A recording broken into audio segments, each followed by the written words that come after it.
बताते हैं महाराज जी हमारा पति बहुत दुष्ट है, झगड़ा करता है, मारता है, शराब पीता है।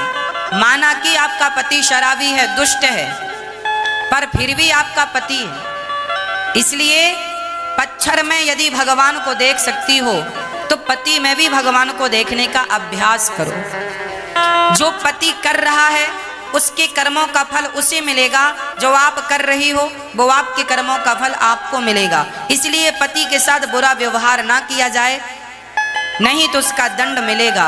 और पुरुष को भी चाहिए कि पत्नी के साथ बुरा व्यवहार ना हो, नहीं उसका भी दंड हमें मिलता है। अर्थात पति और पत्नी कैसे हों? भगवान राम और सीता, भगवान राम और सीता कैसे रहते थे? एक दूसरे के पूरक हैं। पत्नी हमेशा पति की पूरक रही है और पति रहा है।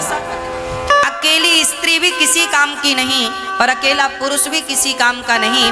दोनों जब मिलते हैं तो 100 होते हैं, नहीं तो 50-50 हैं। इसलिए आप दोनों शक्ति हैं, अकेले नहीं। भगवान राम और सीता दोनों पति पत्नी थे, कितने आनंद से रहते थे। कृष्ण और रुक्मणी कितने आनंद से रहते थे। कृष्ण और राधा, राधा भी पत्नी है भगवान की, विवाह हुआ है। राधा के साथ कृष्ण कितने आनंद से रहते, आज भी मंदिरों में राधा के साथ ही खड़े हैं। जब भगवान अपनी गृहस्थी बड़े आनंद से चलाते हैं तो भगवान हम लोगों को यही तो संकेत देते हैं, तुम भी गृहस्थ में रहो, पर गृहस्थी तरीके से चलाओ। पति कोई गलती करे तो पत्नी उसे समझाए, उसे कहे बात सही है, पर झगड़ा ऐसा ना हो कि आपके रिश्तों में खटास आ जाए। पत्नी गलती करे तो पति समझाए कि रिश्तों में खटास आ जाए।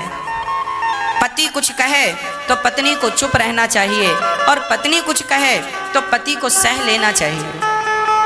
गृहस्थी की गाड़ी समझदारी से चलती है। कई बार पत्नियों को बुरा लग जाता है, पति ने डांट दिया, पत्नियां मुंह फुलाए बैठी हैं। बहुत ज्यादा डांट दिया तो झोला उठा के ससुर मायके। चूहे की दौड़ बिल तक, चूहा भागेगा तो कहां जाएगा? बिल में। स्त्री भागेगी कहां जाएगी? मायके। समाधान नहीं है इससे। पति जब गाली दे, पति जब डांटे तो क्या करना चाहिए? आप उसकी अर्धांगिनी हैं, स्त्री हैं आप दुर्गा हैं, आप क्षमा की मूर्ति हैं, आप माँ हैं। आपके अंदर ममता होनी चाहिए, करुणा होनी चाहिए। पति डांट रहा है, गाली दे रहा है, आपकी माँ को गाली, आपके पिता को गाली, कोई बात नहीं।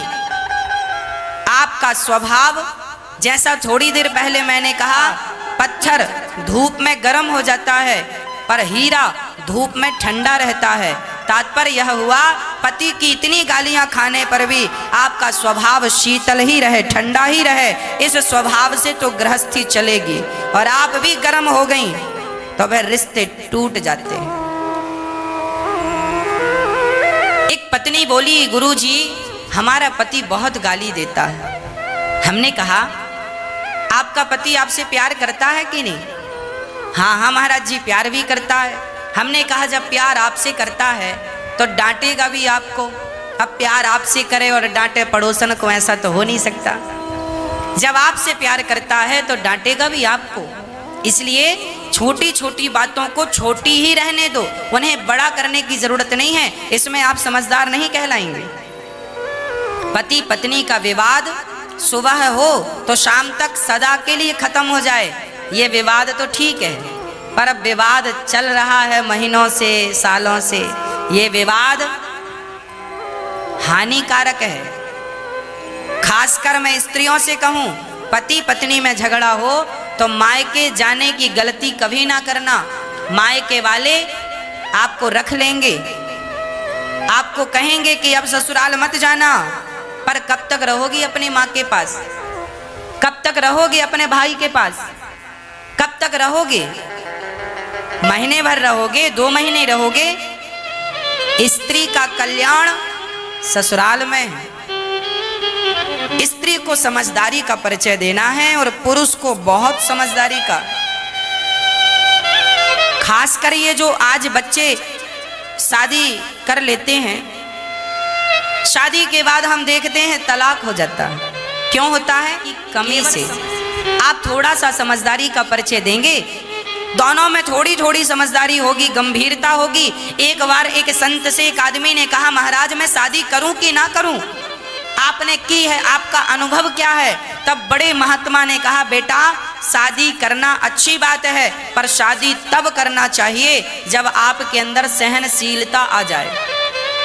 यदि सहनशीलता है तो शादी कर लेना, और सहनशीलता नहीं है तो शादी बिल्कुल ना करना। शादी के बाद सहन करना पड़ता है, पत्नी की भी सहन करना पड़ता है, पति की भी सहन करना पड़ता है, परिवार की भी सहना पड़ता है। शादी कर लोगे, पति पत्नी आप हो,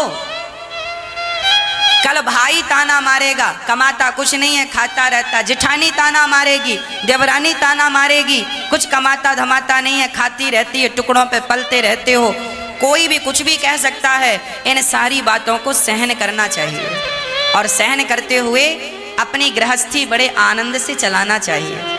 और मैं आपको एक निवेदन और कर दूं, आज मैं देखता हूं भाई भाई, छोटा भाई कमाता है, बड़ा भाई खाता है, या बड़ा भाई कमाता है, छोटा भाई खाता है। जो आदमी कमाता है ना, बड़ा भाई कमाता है, तो बड़े भाई की पत्नी छोटे भाई को ताना तो मारेगी, देवर को, है मेरा देवर पड़ा पड़ा खाता, कुछ कमाता तो है नहीं। इसलिए मैं कहता हूं आपको किसी के टुकड़ों पे पलने की जरूरत नहीं है। आपकी भौजाई आपको ताना मार रही है, आपका भाई आपको ताना मार रहा है, ठीक मार रहा है, क्यों नहीं कमा कर खा रहे हो? क्यों तुम दूसरों के टुकड़े पे पल रहे हो? अरे दूसरों की हलवा पूड़ी और खुद की कमाई की बासी रोटी खाकर नमक के साथ रहो, पर अपनी कमाई का खाओ। दूसरों की कमाई के 56 भोग भी खाने नहीं चाहिए। बड़ा भाई कमाता है, छोटा भाई पड़ा पड़ा खाता है, स्वाभाविक कहेगा ठीक कहता है। बड़ी भौजाई कहती है ठीक कहती है, तुम कमा कर क्यों नहीं खा रहे हो? और बाद में रोते हो, हमारी भाभी ने ये कहा वो कहा। अरे भाई ठीक कहा, क्यों पड़े हो, क्यों नहीं कमाते हो? इसलिए शादी करने के पहले भी आप आपकी पत्नी को आप क्या खिला पाएंगे अपनी कमाई से? क्या उसे कपड़े पहना पाएंगे अपनी कमाई से? क्या अपने बच्चों को अच्छे स्कूल में शिक्षा दे पाएंगे? यदि इतनी व्यवस्था है, आपके अंदर कुछ करने की ताकत है, तो विवाह करो। दूसरों के भरोसे में पत्नियां ना लाया करो कि मेरा भाई कमाता है तो मैंने शादी कर ली, भाई के टुकड़ों पे पलता रहूंगा। पहले अपना सेल्फ हो जाओ, अपने पांव पे खड़े हो जाओ, कुछ कर लो, अपनी पत्नी को खिला सको तो कर लो। इसलिए विवाह करने के पहले बहुत विचार करना चाहिए,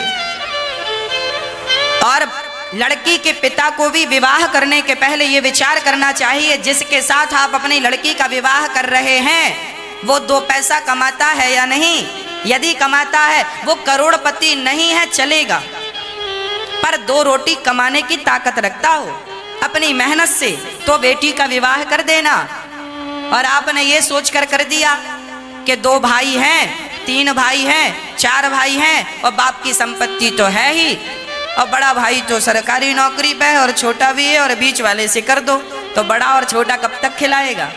इसलिए सेल्फ जिंदगी अच्छी है।